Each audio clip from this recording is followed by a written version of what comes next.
எல்லா வாழ்க்கைக்கும் பொதுவாக ஒன்றே ஒன்று என்னன்னா, எல்லாரும் ஓடிக்கிட்டே இருக்கோம்.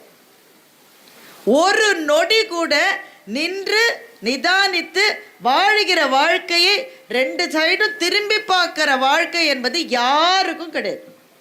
இருக்காங்க, யாருக்காவது இருக்கா? என் வாழ்க்கையில் நான் ரொம்ப நிதானமாக, யாராவது சொல்லுவீங்களா? இங்கே இருக்கிறவங்க யாராவது ஒருத்தர் சொல்லுங்கள். எல்கேஜிக்கு போகிற குழந்தை சொல்லுது பயங்கரமாக டென்ஷனாக இருக்குது. இந்த டென்ஷனே இருக்கக்கூடாதுன்னு யோகா கிளாஸ் போகிறோம், அதுக்கே டென்ஷனாக போகிறோம். பயங்கர டென்ஷனாக இருக்கான். ஏன்ப்பா இவ்வளோ டென்ஷனாக இருக்கான்? ஐயோ யோகா கிளாஸுக்கு டைம் ஆகுது, அதுக்கே டென்ஷனாக இருக்கான்.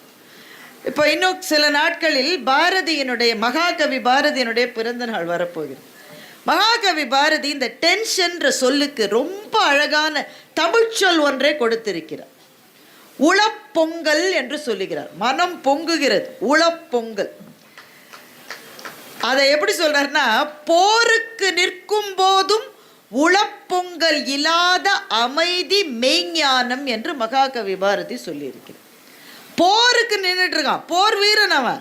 எதிரில் இருக்கிற அந்த விரோதி எந்த ஆயுதத்தை கொண்டு தாக்க போறான்னு தெரியாது. அடுத்த நிமிஷம் உயிரோட இருக்க போறோமா இல்லையான்னு போர் வீரனுக்கு தெரியாது. இப்போ பாருங்க, தேஜஸிலிருந்து கீழே விழுந்து இறந்த அந்த வீரர் அதற்கு முந்தின வினாடி வரை வானத்தில் தான் சாகசம் செய்து கொள்வதை தானே நினச்சிட்டு இருந்தாரு. சாகசத்துக்கு தானே போனார். கடைசி நிமிடத்தில் அது கோளாறாச்சா என்ன ஆச்சான்றது தெரியல. ஆனால் உங்களுக்கு ஒன்று தெரியுமா, அந்த மாதிரியான ஃபைட்டர் ஜெட்ஸில் பைலட்ஸுக்கு எஜெக்ட் சீட்டுன்னு ஒரு ஆப்ஷன் இருக்கும். அதாவது ஒரு கோளாறு வந்துருச்சுன்னா ஒரு பொத்தானை அவர்கள் அழுத்தினால் அவர்கள் உட்கார்ந்திருக்கிறார்கள் இல்லை, அந்த ஒரு நாற்காலி, அந்த நாற்காலியோடு வெளியில் அவங்களால போயிட முடியும். அவர் ஆனால் அதை செய்யலை. அந்த அந்த அந்த தேர்வு அவர் அந்த பொத்தானை அமுத்தலை. ஏன் தெரியுமா? கூடி இருக்கிற மக்கள், பார்வையாளர்கள் பல பேர் இருந்தாங்க. இவர் அந்த பொத்தானை அனுப்பிச்சு இவர் வெளியில் போயிட்டா இவர் பழைச்சிருவார். ஆனால் அந்த விமானம் போய் அந்த கூட்டத்தின் மீது விழுந்தால் பல பேர் இறந்து விடுவார்களோன்னு நினச்சி கடைசி நிமிஷத்தில் அந்த பிளேனுடைய டைரக்ஷனை மாற்றி தான் இறந்தார் அந்த வீரர். இதுதான் எங்கள் பாரதி அப்போ இவ்வளோ டென்ஷன் நம்ம ஊர்லலாம் சொல்லுவாங்கல்ல, அவசரத்தில் அண்டாலும் கூட கை போகாதும்மா சொல்லுவாங்கல்ல. நம்ம ஊரில் பயங்கர உளப்பொங்கலோடு டென்ஷனோடு ஒருத்தர் இருந்தால் பெரிய பாத்திரத்தில் கூட கை போகாது. ஆனால் இந்த நேரத்திலும் அந்த வீரரனுடைய மனது அறிவு சிந்தித்திருக்கிறது என்றால் என்ன காரணம்? உளப்பொங்கல் இல்லாமல் இருந்திருக்கிறார். அதை தான் மகாகவி பாரதி சொல்கிறான். போருக்கு நிற்கும் போதும் உளப்பொங்கல் இல்லாத அமைதி மெய்ஞானம் என்று மகாகவி பாரதி சொல்லுகின்றார். நமக்கு அப்படி இருக்கானே? இல்லை. உண்மையை ஒத்துக்கிடம் தானே? எந்த நேரமும் பரபரப்பு, எந்த நேரமும் ஓடிக்கிட்டே இருக்கும்.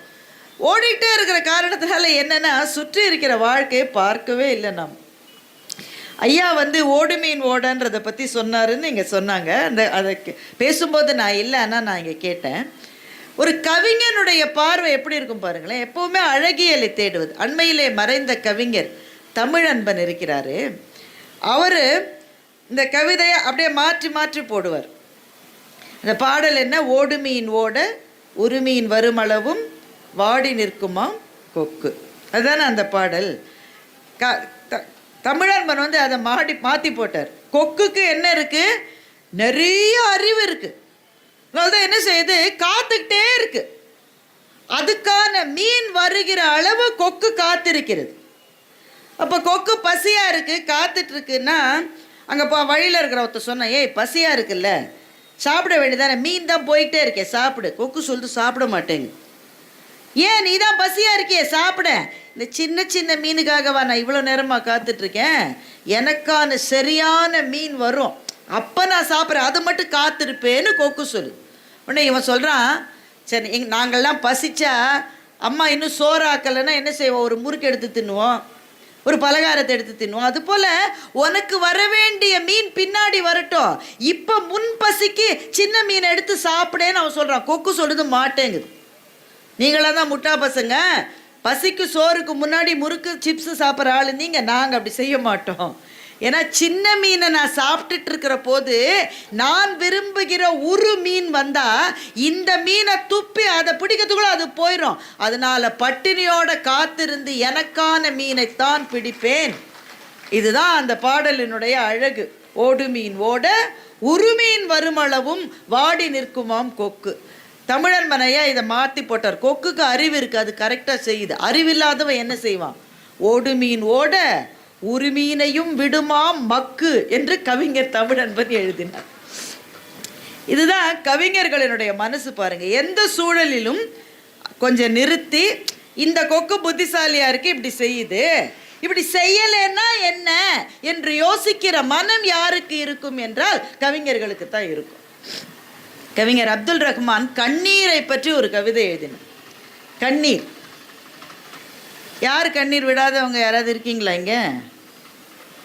பொதுவாக சொல்லுவாங்க ஆண் பிள்ளைகள் அழுவதில்லைன்னு. பொய். ஆண் பிள்ளைகள் மற்றவர்கள் பார்க்க அழுவதில்லை, அவ்வளவுதான். அதனால்தான் கண்ணதாசன் சொன்னாரு, தனியே படுத்தழுது தலையணையை நனைப்பதன்றி இனி ஒரு பரிகாரம் எவரும் உரைப்பதில்லைன்னு கண்ணதாசன் சொன்னார். அவரவர்களுடைய தலையணை மாத்திரம்தான் ஆண்களினுடைய கண்ணீரை பார்த்திருக்கும். வீட்டுக்காரம்மா கூட தெரியாது. ஒருவேளை அம்மாவுக்கு தெரிஞ்சிருக்கும், அம்மாவினுடைய மடியிலே படுத்து அழுதிருக்கலாம்.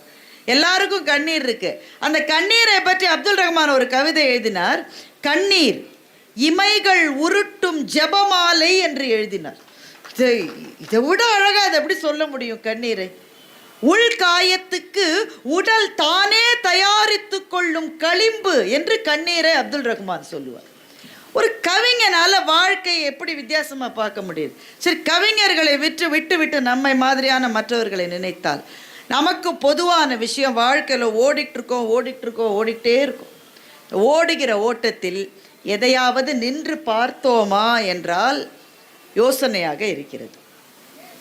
சரி, உங்கள் எல்லாரையும் ஒன்று கேட்குறேன். வள்ளுவர் உண்மையை பற்றி ரொம்ப பெருசாக சொல்லியிருக்கார், அப்படி தானே?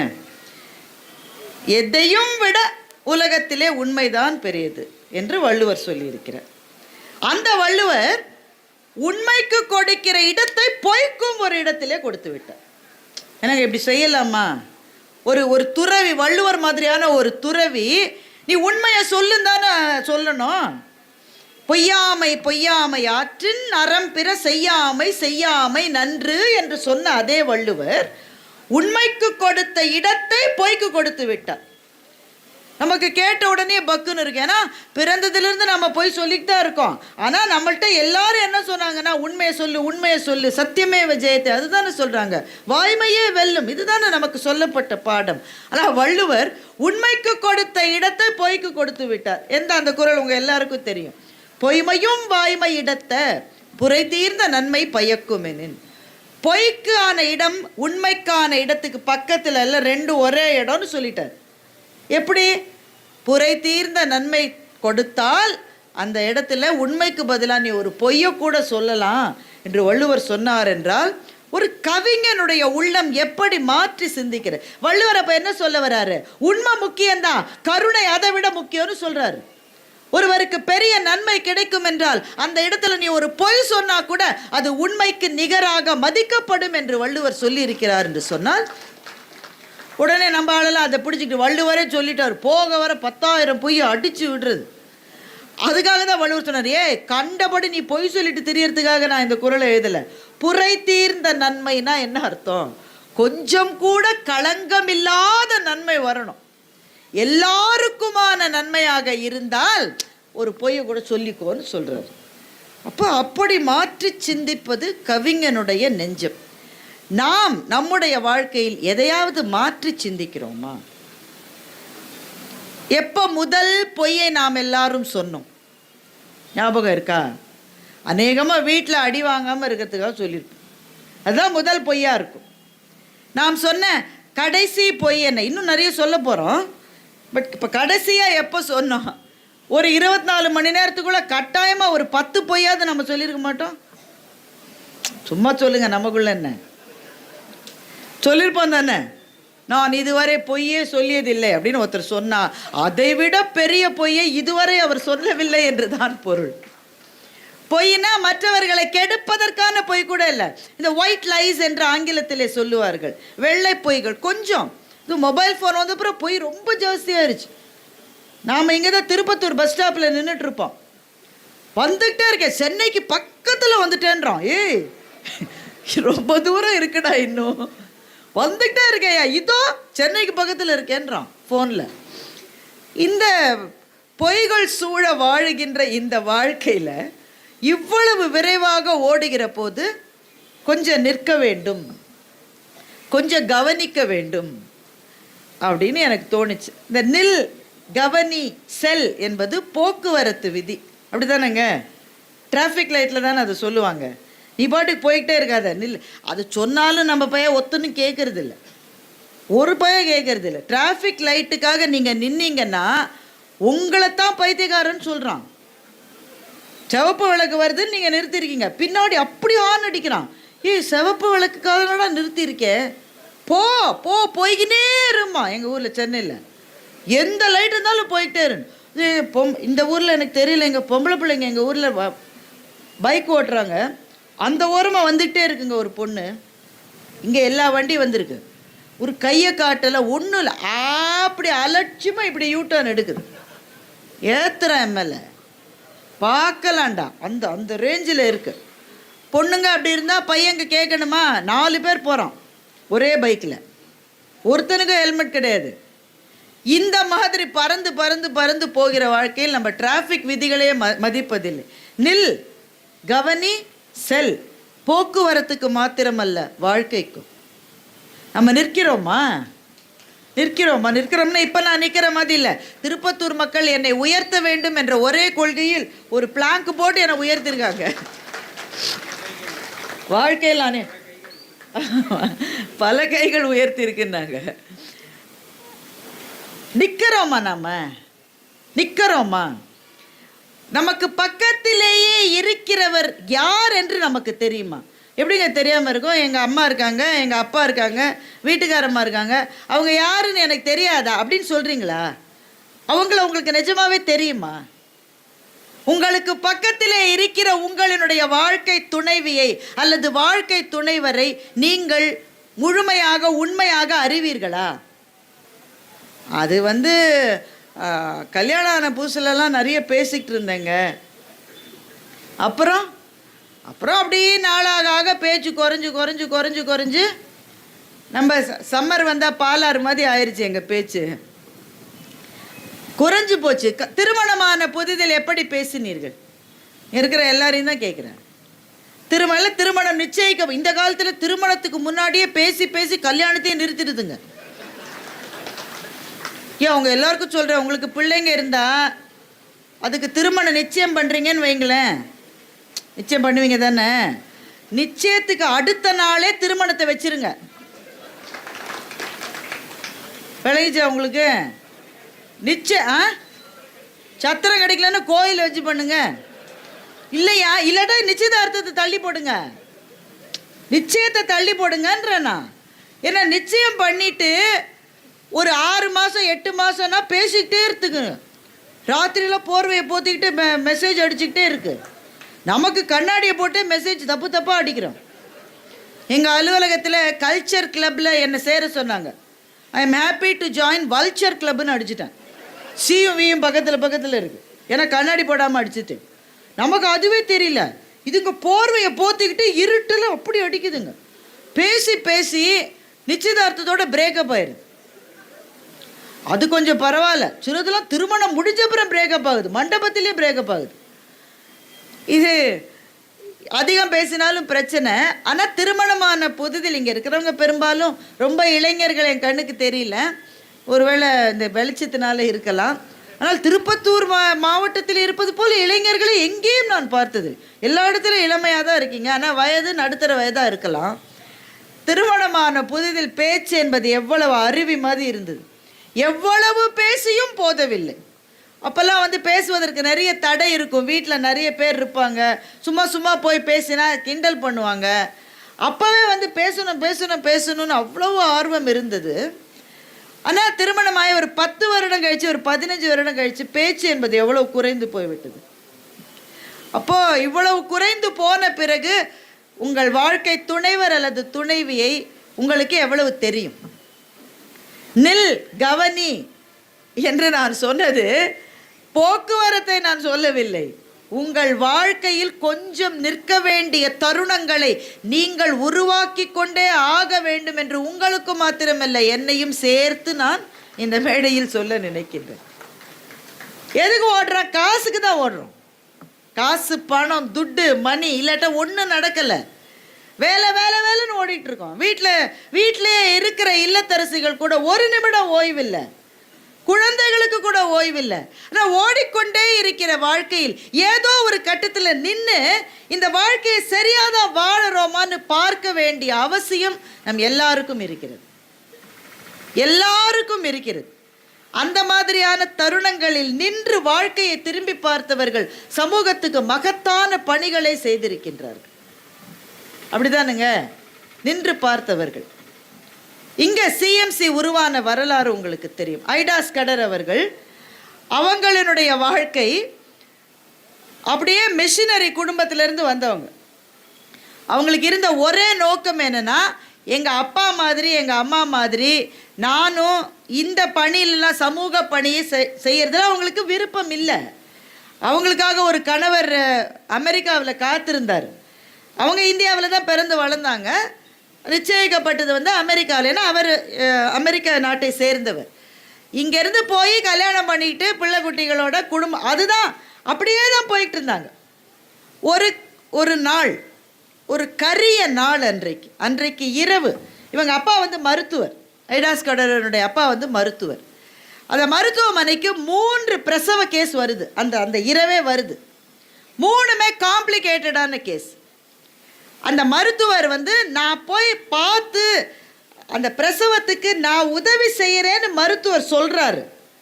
ஆனால் அந்த 3 பெண்களினுடைய குடும்பத்தாரும் ஆம்பளை டாக்டர் பார்க்கக்கூடாதுன்னு சொல்கிறாங்க. பொம்பளை டாக்டர் தான் வர சொல்லுங்க. இல்லையே, பெண் மருத்துவர் இல்லையே, செவிலியர் கூட அப்போ கிடையாது. மருத்துவச்சின்ற அவங்க தான் மருத்துவம் பார்ப்பார்கள். ஆனால் ரொம்ப காம்ப்ளிகேட்டடான கேஸ்னால் அவங்களால அந்த அளவு பார்க்க முடியாது. பார்ப்பதற்கான மருத்துவர் இருக்கிறார். அந்த குடும்பங்களுக்கு ஆண் டாக்டர் பார்க்கக்கூடாதுன்றாங்க. ஒரே நாளில் இது மாதிரி 3 முறை நடக்கிறது. அந்த 3 பெண்களும் இறந்து போனார்கள். அதை இளமையின் தலைவாயிலே நின்று கொண்டிருந்த ஐடாஸ் கடர் பார்த்தார். இந்த மாதிரியான ஒரு கட்டம் நம்ம வாழ்க்கையில் வர வேணாம். வந்ததுன்னா என்ன செய்வோம்? வர வேண்டாம். வந்தால் என்ன செய்வோம்? ஒரு நாள் 2 நாள் கொஞ்சம் மனசில் அது ஒரு மாதிரி இருக்கும். அப்புறம் சரி நம்ம வேலையை பார்க்கலாம், இதுக்காக நாம் என்ன செய்ய முடியும்னு சொல்லி நாம் நிற்போம். ஆனால் கவனிக்காமல் நம்முடைய வாழ்க்கையே வாழ்ந்து கொண்டிருப்போம். அப்படி தானே? ஆனால் ஐடாஸ் கடர் என்ன பண்ணாங்க? நின்றார்கள், கவனித்தார்கள். அப்போ தான் தன்னை சுற்றி பார்க்குறாங்க. அது மட்டும் தன்னுடைய வாழ்க்கையை அமெரிக்காவுக்கு போகணுன்னே நினச்சிக்கிட்டு இருந்தவங்க சுற்றி பார்க்கிறார்கள். இந்த நாடு அப்போது வளர்ச்சி அடையாத நாடு இந்தியா. இங்கே மருத்துவர்களே இல்லை. எத்தனை பெண்கள் பிரசவத்தில் இறக்கிறார்கள். பேசிக் ஹைஜீன் இல்லாமல் இருக்காங்க. இவங்களுக்கு யார் சொல்லி தருவது? அதுக்கு யாராவது வருவாங்கப்பா, என்னுடைய வேலையில் அப்படி நினைக்கல. அமெரிக்காவுக்கு போய் மருத்துவம் படித்து விட்டு திரும்ப இங்கே பெண் டாக்டராக எத்தனை பிரசவங்களை ஐடாஸ் கடர் செய்தார் என்பதை அவர்கள் வாழ்க்கை வரலாற்றை நீங்கள் படிக்கிற போது புரிந்து கொள்ள முடியும். மரத்தடியில் 4 துணியை கட்டி அத்தனை பிரசவம் பார்த்துருக்காங்க, வசதி இல்லாத ஊர்களில். இப்படித்தான் சில பேர் நின்று திரும்பி பார்க்கிற போது அவர்களினுடைய வாழ்க்கை பாதை மாத்திரம் மாறவில்லை, சமூகத்தினுடைய வாழ்க்கை பாதையே மாறி இருக்கிறது. இப்போ நாம் அவ்வளவு தூரம்லாம் போக வேணாம். நம்முடைய வாழ்க்கையை மாற்றுவதற்காக நாம் கொஞ்சம் நிற்கிறோமா? ஒன்றும் வேணாங்க. நம்முடைய ஆரோக்கியத்தை சரியா இருக்கான்னு பார்க்கறதுக்காக கொஞ்சம் நிற்கிறோமா? பெண்கள் நிறைய பேர் இருக்கீங்க, உங்ககிட்ட கேட்குறேன். நீங்கள் ஏதாவது எல்லாரும் ஒரு ஹேண்ட்பேக் வச்சுருப்பாங்க, அப்படி தானேங்க? ஹேண்ட்பேக் இல்லாமல் எங்கேயுமே போகிறது இல்லை. ஆமை ஓட்டை சுமக்கிற மாதிரி ஹேண்ட்பேக்கை சுமந்து பல பேருக்கு தோளே இப்படி இருக்கும். அதில் என்ன இருக்குன்னு நீங்கள் தேடி பார்த்தீங்கன்னா அதிர்ச்சி அடையாது. அதனால் யாரும் அதிர்ச்சி அடையாமல் இருந்தால் நான் சொல்கிறேன் என்னன்னு. எக்ஸ்பயர் ஆன 70 மாத்திரை இருக்கும். ஏற்கனவே எக்ஸ்பயர் ஆன 70 மாத்திரை இருக்கும். ஏதோ ஒரு வீட்டுக்கு போகும்போது மஞ்சள் குங்குமம் கொடுத்துருப்பாங்க. கொடுப்பாங்கல்ல நம்ம இதில் வெத்தலை பாக்கு மஞ்சள் குங்குமம், அது ஹேண்ட்பேக்கில் பத்திரமா பல காலம் வாழும். அப்புறம் இந்த பின்னு, ஹேர் கிளிப்பு, கொண்டை ஊசி, அவசரத்துக்குன்னு உள்ளே போட்டு வச்சுருப்பாங்க. எந்த அவசரத்துக்கும் எதுவும் கிடைக்கவே கிடைக்காது. எழுதாத பேனா 7-8 இருக்கும். ஒருவேளை நல்லா தேடி பார்த்தா காலாவதியான பழைய 1000 ரூபாய் நோட்டு கூட சில ஹேண்ட்பேக்கில் இருக்கும். என்ன காரணம்? நின்று நாம் வாழுகிற வாழ்க்கை. அப்போ இவங்க சாப்பிட வேண்டிய மருந்துகளை எத்தனை பெண்கள் சரியாக சாப்பிடாம இருக்காங்க? எங்கே டைம் இருக்கு? ரொம்ப பிஸி. காலையில் எந்திரிச்சதுலேருந்து வேலை இருந்துக்கிட்டே இருக்கு. வேலை இருக்குதான் இருக்கு, நானும் ஒத்துக்கிறேன். அதை வேலை தொடர்ந்து, சமையலறை வேலை மாத்திரம் முடிகிற வேலையே அல்ல. பாக்கி எல்லா வேலையும் முடிச்சுட்டு ஒரு பிரேக் எடுக்கலாம். சமையலறை வேலையே முடியாது, தொடர்ந்துக்கிட்டே இருக்கும். எனக்கு எங்கே டைம் இருக்குது? இந்த வீட்டில் யார் என்னோடய பிரச்சனையை புரிஞ்சுக்கிறீங்க? சாப்பிடவான்னு சொன்னால் வரீங்களா, சாப்பிடவான்னு சொன்னால் வரமாட்டேன்றாங்க. இந்த அம்மா சமைச்சு வச்சுட்டு வீட்டுக்காரர் ஃபோனை பார்த்துக்கிட்டே இருக்கார். இந்த அம்மா சமையல் ரூம்லேயே கூப்பிடு, ஏங்க சாப்பிட வரீங்களா? பதிலே இல்லை. இன்னும் 2 அடி நடந்து, ஏங்க சாப்பிட வரீங்களா? அப்பவும் பதில் இல்லை. இன்னும் 10 அடி நடந்து, ஏங்க சாப்பிட வரீங்களா? அவர் கூப்பிட்டியான்றார். கூப்பிடலையா? கதறின. அவராவது பரவாயில்ல, கூப்பிட்டியானாவது கேட்குறாரு. வீட்டில் ஒரு மகன் இருக்கான்ல, அவன் காதில் 2 காதுலையும் மாட்டியிருக்கான். பிரளயமே வந்தால் கூட, இடியே விழுந்தா கூட, தடி விழுந்ததா கூட அவன் நினைக்கிறது இல்லை. இவங்களெல்லாம் சாப்பிட கூப்பிட்டு, சாப்பிட வச்சு, இடத்த சுத்தம் பண்ணி, எங்கே எனக்கு டைம் இருக்குது? ஆனால் பெண்கள்கிட்ட தான் நான் முக்கியமாக சொல்கிறேன், ஸ்டாப், நில்லுங்க. கொஞ்ச நேரம் நீங்கள் உங்களுடைய வாழ்க்கையை பாருங்கள். வேறு எந்த விதத்துலேயும் நம்ம உயர்த்திக்க வேணாம், அதுக்கெல்லாம் ரொம்ப தூரம் போகணும். நம்முடைய ஆரோக்கியத்தை சரியாக வச்சுக்கிற அளவாவது நிற்கிறோமா? நிற்கிறோன்னா இப்போ நான் நிற்கிறத சொல்லலை, வாழ்க்கையில் ஓடிக்கொண்டே இருக்கிறீர்களே, எப்போவாவது ஒரு நொடி நின்று இந்த வாழ்க்கையை சரியாக தான் வாழ்ந்துட்டு இருக்கோமான்னு பார்த்துருக்கோமா? கொஞ்சம் கவனிக்க வேண்டிய விஷயம் இல்லை. ஆண்களுக்கும் அதே தான். எவ்வளவு இருந்தாலும் ஆரோக்கியத்தை நீங்கள் தான் கவனிக்கணும். ஏன் வேறு ஒருத்தருமே கவனிக்க மாட்டாங்க சார், நாம் தான் பார்த்துக்கணும். உங்களுடைய ஹெல்த்தை கவனிக்கிறதுக்கு இந்த உலகத்தில் ஒரே ஒரு ஆள் தான் இருக்கார். யாருன்னா, கண்ணாடி முன்னாடி போய் பாருங்கள், அவர் தான். நீங்கள் மாத்திரம் தான் உங்களுடைய ஆரோக்கியத்தை கவனிக்க முடியும்.